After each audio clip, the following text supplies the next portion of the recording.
Have you ever heard a voice call your name when no one else was around?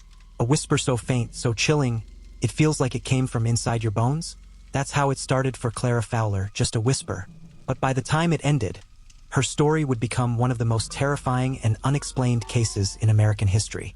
A case that still haunts old psychiatric records and the crumbling remains of a hospital that was supposed to help her. Clara Fowler was only 17 when the voices began. It was 1954, in a small town near Providence, Rhode Island. By all accounts, Clara was quiet, obedient, and deeply religious. But then, something changed. She began talking to herself, laughing in her sleep, muttering in a language no one could identify. Her parents were alarmed, especially after they found her sitting perfectly still in the kitchen one morning, staring at an unlit stove, whispering, "He's coming through the walls." Doctors were called, priests too, but nothing helped. Clara's condition worsened. She stopped eating. Her skin grew pale and cold. She carved symbols into her bedroom walls. Symbols no one could translate, not even university scholars. Her voice deepened unnaturally. Her parents, desperate and terrified, finally admitted her to Danvers State Hospital, a mental institution infamous for its experimental treatments and dark reputation.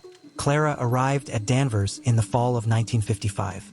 Her case was so disturbing, she was placed in isolation immediately.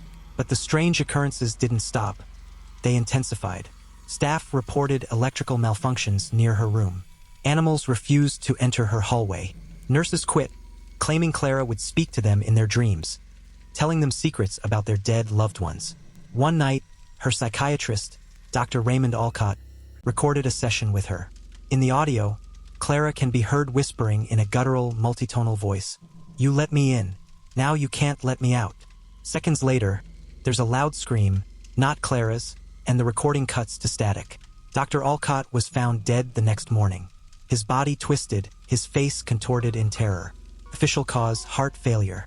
Unofficially, no one dared speak of it. After that, Clara was transferred to the lowest basement cell, the one once used to house the violently insane.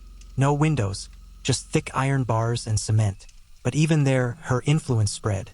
Other patients began mimicking her speech. Some scratched their own eyes out. One orderly walked into the furnace room and locked the door from the inside. And then, one day in 1956, Clara vanished. No escape marks, no broken locks, just a single message smeared on the wall of her cell, written in something that wasn't ink. "I've gone home." Danvers State Hospital shut down shortly after. The basement was sealed. The records were buried in bureaucratic archives. But whispers remain. Urban explorers who sneak into the abandoned ruins report hearing soft giggles. Some say they've seen a pale girl with black eyes staring at them from behind rusted cell doors. And the recordings? One copy of Clara's final session survived. It's locked in a vault, but fragments have leaked online, only a few seconds long. Those who listen report vivid nightmares, sudden nosebleeds, and an unshakable sense that something followed them. So ask yourself this. When you lie in bed tonight and hear a faint whisper from the corner of your room, do you really want to turn around? Because if you do, and she's there, Clara won't let you go either.